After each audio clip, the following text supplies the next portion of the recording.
This is Democracy, a podcast about the people of the United States. A podcast about citizenship. About engaging with politics and the world around you. A podcast about educating yourself on today's important issues. And how to have a voice in what happens next. Welcome to our new episode of This is Democracy. Today we're going to discuss a one-year retrospective on Joe Biden's presidency. One of the things that defines a democracy, and defines American democracy in particular, is the rotation in office and the coming of elections frequently. We are coming up on a midterm set of elections in 2022, and in some ways these elections will be a referendum on the job that the current president has been doing. One of the other defining features of our democracy is the challenge and difficulty surrounding being president, and we will talk about that as well. So we will talk about Joe Biden and how the presidency itself has changed to better understand how our democracy is evolving today before us. We're joined by a good friend, well-known commentator and political expert, documentary maker, who I think can give us the historical perspective on this that few can. This is Paul Stekler. Paul, welcome. Glad to be here.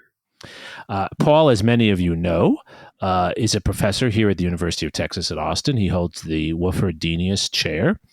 He's a nationally recognized documentary filmmaker, someone who brings together film and political analysis, which is so much fun. You don't need novels when you can cover political candidates. Am I correct about that, Paul? I like the way that sounds. I would, of his many documentaries, there are too many to list, and you could spend all your time watching them, which would be a good thing to do. Let me just name a couple of my favorites. George Wallace, Setting the Woods on Fire, the best documentary on George Wallace, who is deeply relevant for understanding much of our politics today. Last Man Standing, Politics Texas Style. The title tells you all you need to know. And really an extraordinary four-part series, Vote for Me, Politics in America, about grassroots electoral politics. Paul was also one of the filmmakers for two of the segments of the famous Eyes on the Prize, History of the Civil Rights Movement. And he's won all kinds of awards, again, too many to list. I'll just say 2 George Foster Peabody Awards, 3 Alfred duPont-Columbia Journalism Awards, 3 Emmy Awards, special prize at the Sundance Film Festival, everything. It's all there, and it's all about politics. And so Paul will be able to help us understand why we view Biden the way we do and what we can learn from that. Before we turn to Paul's discussion with us, of course, we have Zachary's scene-setting poem. What's the title of your poem today? The Meaning in Our Malaise. Wow, a little alliteration in reference to Carter's Malaise, I take it, huh? Yes. Let's hear it. We spent 4 years in mourning, not so quiet, the raging and striving, the vigil, the riot. Now that we have come back, not to a sense of decency, but to the sensibility that there is decency to be found. Now that we have come back to our schoolhouse in our tree-lined street, to the realization that there is something to be realized, we have all been introduced to the meaning of malaise. We spent 2 years in mourning, 2 years for the dying, the dead, the yet to die, and the yet to be killed. We spent those years in our own minds, tinkering and prying. Now that we have come back, not to a true normalcy, but to the intuition that we might get to see it, now that we have come back to our schoolhouse and our tree-lined street, our grapevine, our fig tree, the image of the bird sitting on the branch looking at me, we have all been introduced to the meaning of malaise. I might have known when I heard your voice through the radio, and perhaps I thought I could hear America singing, that really it was just you trying your best, like all the rest. We lived 4 years this morning. On the radio, you spoke and told us that there would be answers by the next snow. Perhaps, now that we have come back not from all the battlefields, but from the ones we still manage to remember. Perhaps, now that we have come back to our own faces, cold and damp, in a midnight sweat, dreaming of inconsequence, maybe now we will, together, grasp the meaning in our malaise. That's a very moving poem, Zachy. It's also a bit of a dark poem, isn't it? Yes. It sort of, I think, speaks to the frustration of this moment after so much political chaos, when finally it seems like we've reached something that can be considered more meaningful and progress. And then that progress comes very slowly. And it's about trying to come to terms with that frustration after that sort of 0 hour. Right. I think that's a great place to start. Paul, so many of us, I think you and I included, were excited a year ago, thought there was great potential. I hope we still believe that. But why has it been so hard this year? Why has there been this sense of malaise, I think, as Zachary calls it? Well, I don't, I'm not sure about the use of the word malaise, because that makes us think of the Carter years. And the situation under Jimmy Carter's presidency was very different than what we face now. I mean, under Carter, with stagflation and the economy not doing very well, and health crisis and the humiliation of, in the eyes of many Americans, with the Iranian hostage situation, things just didn't feel very good, period. It was kind of symbolized at the very end with the botched rescue of the hostages, that year as well, and so that the Carter administration was seen to be incompetent. And much of the desire for Reagan, came for looking for a more powerful-looking, competent, happy warrior kind of presidency. With Biden, we don't have that kind of breakdown. We have a different situation, and it's sort of the ebbs and flows of this never-ending pandemic. The economy is nowhere near as bad off as it was back then. Inflation is bad, though most economists would tell you that a lot of this, and if you take a look at the inflation level in most of the Western world, it's pretty much the same. It's, a problem of demand and the lack of supply, which theoretically will right itself. Now, will it right itself in time for the mid-year elections? And, who knows? I think the thing that those epics have in common is that there was a similar desire that fueled Carter's election and fueled Biden's election. With Carter's election, it was a rejection of the Nixon years. And so Carter, sold himself as somebody who would not tell a lie, who would bring out a different kind of morality in Washington, D.C. And sort of in a similar way, Joe Biden was elected to not be Donald Trump, right, which is very different than getting elected and thinking he's going to be FDR, right, or even Lyndon Johnson of the Great Society. And I think, we can get into this later on, but, part of the fantasy problems of the Democratic Party is that, people kind of forgot that, he got elected by whatever it was, 8 million votes, but the Democrats took a shellacking on local elections and in the House of Representatives.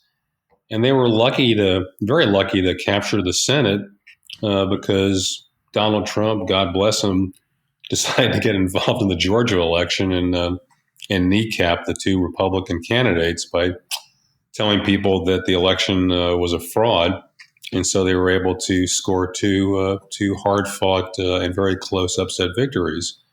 But this didn't set us up for a population that was desiring a gigantic change in Washington, D.C. I think they were looking for somebody who wasn't Donald Trump and to restore some sort of politics of normalcy, plus the promise, however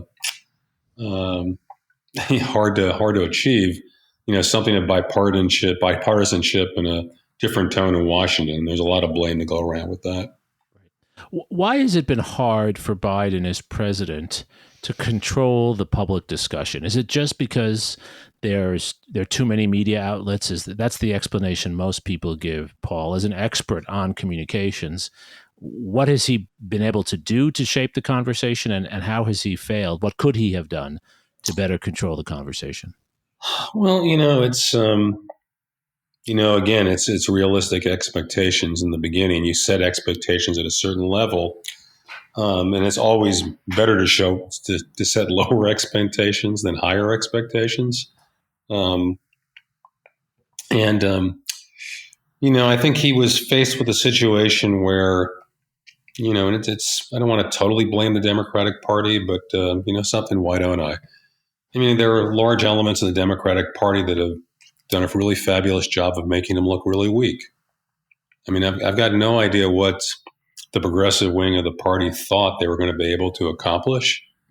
You have to pass things in the United States Senate, and Joe Manchin was pretty clear about how he stood on matters, as was Kristen Sinema to a certain more chaotic way of looking at things. And when you start coming up with $6 trillion plans and $3 trillion plans, especially plans that nobody knows what you're actually selling, that don't have any possibility of passing, and you just make the president look really weak. I mean, if you go back in time, I'm not holding up Bill Clinton as the greatest president of American history, but part of his success in terms of public persona was his ability to triangulate, so he could play the Republicans and elements of the Democratic Party against each other, so he could come off in the middle. There's I think there's an article in Politico today talking about the extinction of moderates, in the House of Representatives. This is not a good thing. It's just not a good thing. I mean, unless you're a Democratic progressive who thinks that the strategy of the German Communist Party in the 1930s was a good idea, where you get rid of the Social Democrats with the idea that you're left with the communists and the Nazis, and one side's got to win. And one side did win. It wasn't the left. You have a problem, Jeremy, in terms of just what the American public wants. And did they want a game changer president? Did they really want what the woke ring of the Democratic Party seems to be comfortable with in terms of defunding police, or soft on crime? Most Americans actually want people that commit crimes to go to jail. This is even after George Floyd. And this is particularly important in minority districts where the crime level is really high. There's an interesting piece today in the Times about one of the authors of a seminal book in the early 2000s, The Emerging Democratic Majority, John Judas, and this is his co-writer, and I'm not sure if I'm going to be able to pronounce his name right. Maybe you can. Roy Texera? I think that's right. Yeah, I think so. They're saying, well, what happened? The book was all about how demographics were destiny, that America was going to become much more diverse, which is true. It's partially why Obama got elected in 2008. The American national electorate is much more black and brown than it was in, let's say, 1976, when Carter was elected. But the party itself has become increasingly dominated by sort of a social left bubble of, quite frankly, white elites. And a lot of the stuff that they're selling is, alienating, and this goes beyond just the basic alienation of working class voters. What the author of The Emerging Democratic Majority says was the idea was that Democrats would do well by taking advantage of this demographic change, but the idea was you didn't want to lose every working class voter. And if you look at what's going on in Texas today with the increasing support, at least during the last election, of black and brown voters for Donald Trump, at least men, working class men, this is a very disconcerting trend. So that, Joe Biden finds himself in the middle of this, and I'm not quite sure that he had a plan. It was great that they were able to pass the initial almost $2 trillion plan to deal with the pandemic, and all of a sudden good times reigned, and people thought that we were in the clear, and then all of a sudden you get the Delta variant, and on top of that the Omicron variant, and this is really demoralizing. Even for those of us that are happy about the the vaccines. And quite frankly, I'm very happy because, I've gotten all 3 shots and I got COVID. And I'm glad that I, did not feel as bad as I might have.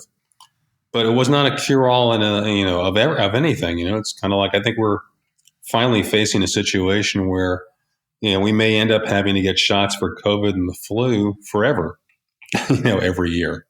And I don't know that Americans were, ready to have to go back inside or have to remask, and so the Biden administration follows science, but they're kind of stuck in terms of, okay, well, what do? America wants to open up. You don't want to be, against safety. But at the same time, what's the policy that's going to work? At the same time, if you're spending a lot of time with Democrats fighting Democrats in Washington and not dealing with issues that people actually are paying attention to, this is going to make the president seem very weak. And, I watched his press conference last week, Jeremi, and, he's not terrible, okay, but he's not charismatic and he's not fast on his feet. I think we talked about this in preparation for the show, where you got these, essential idiots from Newsmax that are asking him these horrible questions about, where they say they don't want to be not very negative to the president, but why do so many people think you're mentally incompetent? Or the guy that said, is your China policy being dictated by Hunter Biden's business dealings? Now, the proper response internally is to say, go screw yourself, or as he said to the Fox guy, you're a dumb SOB. But quite frankly, Bill Clinton would have laughed it off and made fun of the guy, right? Because there's a certain charisma, and partially presidents, and politicians live off of the ability to be able to be charismatic, to be glib. And this is not Joe Biden's deal. He wasn't elected because of that. He doesn't have that, in his arsenal of in his repertoire. So what does he find himself with? It's kind of like, let's finish with this one. I just took a look at the Pew poll that says that 20% of Americans believe that Biden's going to be a successful president. And I don't know if this is, sort of the decline that started with the mess in Afghanistan. If this turns out to be his Katrina moment, and with Katrina, George W. Bush never recovered, then Joe Biden's got troubles for the second term. Now, obviously, things can change, and we can talk about that. But right now, this is it's not a good moment for him. Right. So how has the Biden administration, and Joe Biden in particular, dealt with the Republican obstructionism in Congress and in the media? And do you feel like that obstructionism, that adversarial relationship between the two parties has gotten worse over the past year? I don't know if it's gotten worse, and again, I think his problems are, again, mostly Democrat versus Democrat. The Republican, stance is not a real big surprise. This is what you expect. If he was more popular, he would be able to work deals like the infrastructure deal, which benefited a lot of the Republican states. Mitch McConnell loved the infrastructure deal because it, there's lots of road building and similar kinds of projects in Kentucky. So you can, and again, this is not, giving a pass to the Republican Party. It's a screwy party. It'd be really weird to see Kevin McCarthy, a true nothing man, as Speaker of the House. But I think his problems, again, are internal. The Republicans have been able to move in lockstep, and when you have a substantial amount of the party, which is unrealistic, it's hard to move in lockstep. So I think his bigger problem this last year hasn't been Republican obstructionism. It's the inability to be able to deal in some sort of strength of stance against that obstructionism with a united party with realistic goals, if that makes any sense. Right. Well, and this comes back to an important point that we've discussed repeatedly on the podcast, which is that our system is not set up for a president or anyone else to be able to unilaterally change policies. It really does require working with Congress, and it really does require a certain skill set. Sure. A skill set that a Franklin Roosevelt and Lyndon Johnson had, and a skill set that's different from other skill sets. But remember, they also had gigantic majorities in Congress. Right. Which ostensibly makes it easier because then you're not dependent on one or two particular votes. So you've laid out a pretty bleak picture for Joe Biden, but as we've talked about before on the podcast, and as you and I have talked about, Paul, many presidents face a bleak picture after their first or second years. It's a difficult job. It takes a long time to adjust. And as soon as you get elected, it's quite common for those in your party to make all kinds of demands because they feel they've gotten you elected and you owe them. So this is not that unique, and Biden's low approval rating is not that much lower. It's pretty comparable to other presidents before him at this time. So if you are in the job, as you have been in the past, of helping a politician to turn things around, how would you advise Biden to turn things around? Well, I think he's in worse shape than that, Jeremy. It's, his numbers are in the toilet compared to some other presidents who were in the toilet and they got killed in their mid-year elections. They were able to make comebacks and they ran for president again. I'm not so confident that Joe Biden's going to be running for re-election in 2024. He's not that young. What would I advise? I mean, first I would, go to mass with him and I would pray for a lower inflation rate, which I think will come at some point. Falling murder rates, return to some sort of normalcy post Omicron. That would be great. I think that the rubrics for a better economy are there. I think the supply chain will get better.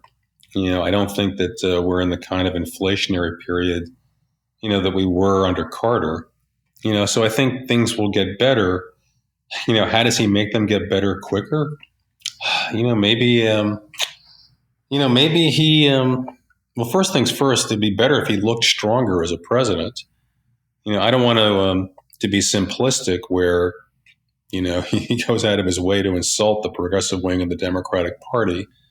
But it'd be really nice to assert himself.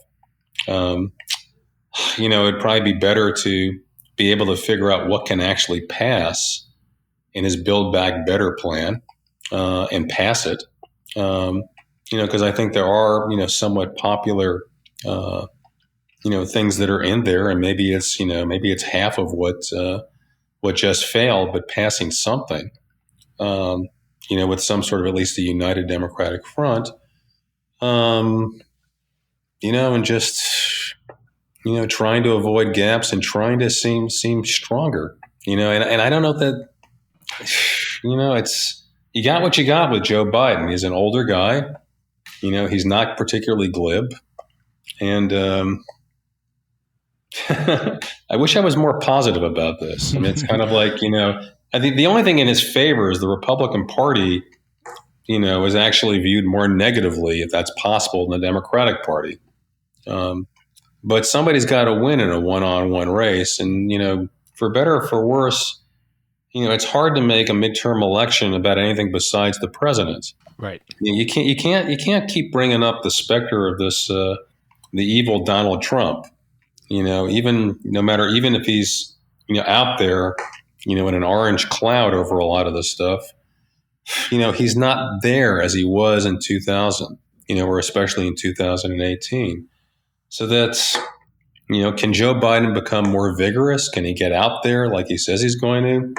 Can he, be more visible? I mean, he's given very few press conferences. He's not really out there with the press as much as his predecessors have been. And can he figure out how to be able to manufacture successes, even if they're smaller successes? Right. One thing Biden said in his recent press conference, which went on for quite a while, was actually the longest press conference in history, believe it or not. I watched much of it, and I think it's still going on. So one of the things he said, Paul, was that he was going to get out of the White House more, that he was going to go out into the public. It's a sort of Reagan strategy, right? Go over the heads of Congress. Is that a viable strategy? Well, every president does that. When you're in trouble in D.C., every single president, not just Ronald Reagan, gets out to the public. So I think it's great. If you had a more functional vice president, it would be helpful because she's not helping. God, I'm trying to be more positive. It can't hurt. Okay, it can't hurt. Right. If this is going to be a referendum on Joe Biden, you got to be able to sell what you got. You got to be able to sell, all those infrastructure projects, which, fingers crossed, are actually going to start sometime soon. There are also problems with finding workers to be able to build those roads right now. There have been a couple of articles in the last couple of days about this. But you got to be able to make the case for what you've done, and why it's important for you to get support, and nobody else is going to do that. So what would I advise? Better media people, better selling plan, Ron Klain being a more effective chief of staff. You tell me. Mm-hmm. Mm-hmm. So you do advocate the president getting out more and explaining to the public what he's done, because, it is just a fact. He's passed the largest infrastructure bill that we've seen, at least since the 1960s, and he's done more to lift children out of poverty than any president has since at least the 1960s as well. But most people don't know those two things. You think those should be talked about more? I think a lot of this stuff, again, is style over substance. Yeah, this stuff is great, and there have been a lot of losing candidates in the past that go down talking about, you haven't noticed what I did. Well, the only people that are going to make that case are them. Right. So, of course I do. It's kind of like, with the Build Back Better plan, and again, this is going to the negative. How many human beings actually know what was in that or is in that bill? Right. You couldn't have done a lousier job of selling it. All they know is, well, it was $6 trillion, then it was $3 trillion, then it was $1.5 trillion, then it was $1 trillion. $1 trillion what? Right. I agree. I think that the debate became a debate about how much money to spend, not what to spend the money on. Sure. And I think that's part of the problem. I think democracy works best, and I think this has been one of our themes, when one can explain clearly, sometimes very simply, to the public what it is you're doing. And I think this is part of your point, right? That Biden is not a good explainer in the way that Bill Clinton was, for example, right? Sure. And now that I'm thinking about it, and again, this is going to be, against the conventional wisdom. Like I said, I don't think you go after the progressive wing of the party. They're in their own la-la land. I read, what's his name? Congressman, is it Bowman? The guy that knocked out Elliot Engels over in the South Bronx, talking with confidence about how they're going to take out moderate Democrats all over the United States. Right. Good luck to them.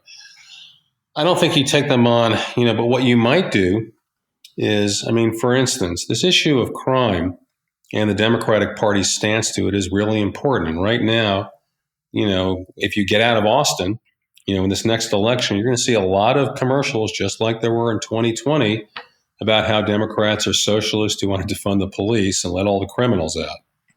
Okay. And you got to have a counter to that.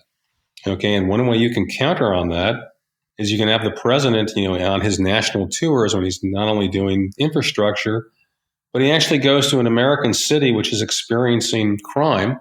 Let's say New York City, with a new mayor like Eric Adams, who has a very non-woke way of looking at this, and you're there supporting the police. One of the weirder things, and I think it's hard for a lot of the liberal bubble in Austin to understand this, is what a lot of the communities that actually want more police are actually poor communities of color, because that's where the crime is. And, if the president actually got out there and did something like that, then he could do his own sort of triangulation deal, where he comes off strong on an issue without criticizing the left, but he begins to talk about the bread and butter or day-to-day issues that, non-liberal elite people, actually might respond to. Because if you want to, if you want to stop the bleeding for the Democratic Party, that's one of the ways to do it. Now I can figure out a number of different angles on different issues over there. And partially it's, go to those places and talk about the jobs you're going to create, or not that you're going to create, you are creating through these programs, and let people know about this and try to publicize this as much as you can. The challenge is, can Joe Biden do this effectively? Right. And I guess we'll find out. So my final question, and this is, I think, the broader question that comes up time and again in our discussions of democracy. Mm-hmm. You seem to imply, Paul, or more than imply, that it's necessary for change, for progressive change, to veer toward the middle. That you have to do what Bill Clinton did so well. You have to triangulate. You have to find ways to appeal to people who are not on board with progressive ideas. And that means, of course, curtailing the extent of reform that you're pursuing. You think that's necessary and built into the system. You don't see an alternative to that. I don't think that advocating stuff that most people don't want is ever going to win an election. Greg Kazar may think it's a really good idea to defund the police. I keep thinking this is a Republican talking point that got sold to a lot of people. It's kind of like, who came up with this? Do you want to lose elections? Is this a progressive reform? I think a progressive reform is getting people to work. I think a progressive reform is making the school system work.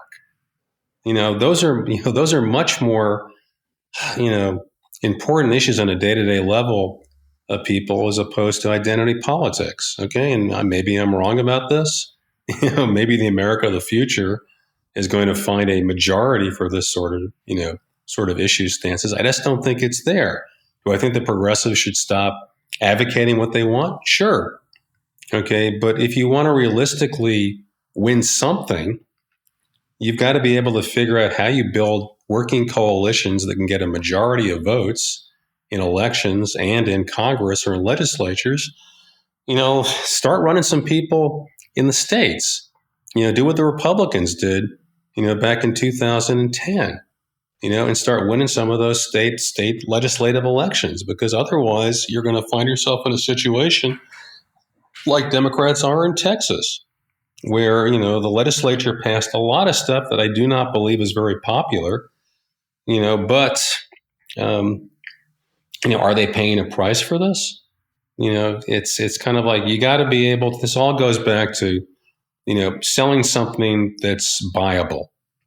Okay. And if you try to sell something which most people don't want, you're not going to win elections.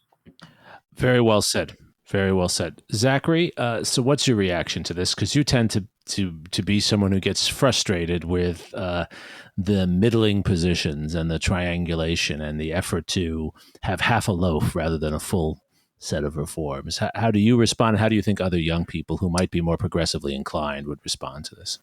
I'm more and more convinced that Paul is right. I think that there's a real skill that so many of our politicians today lack in being able to triangulate, to make compromises in a way that actually gets things accomplished instead of just talking about them. At the same time, I do think there's a way, in some ways, maybe to do both, to appeal to to younger, more reformist voters, while at the same time making compromises. And I think it would have to be a very skilled politician to reconcile both of those things.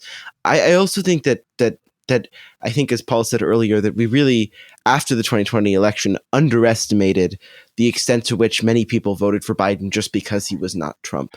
And I think that sort of meant that we had artificially high expectations for how the politics of the past year would pan out. Right. Paul, final question. If Zachary is right, which I'm sure he is, as he often is, especially when he agrees with me, he's right.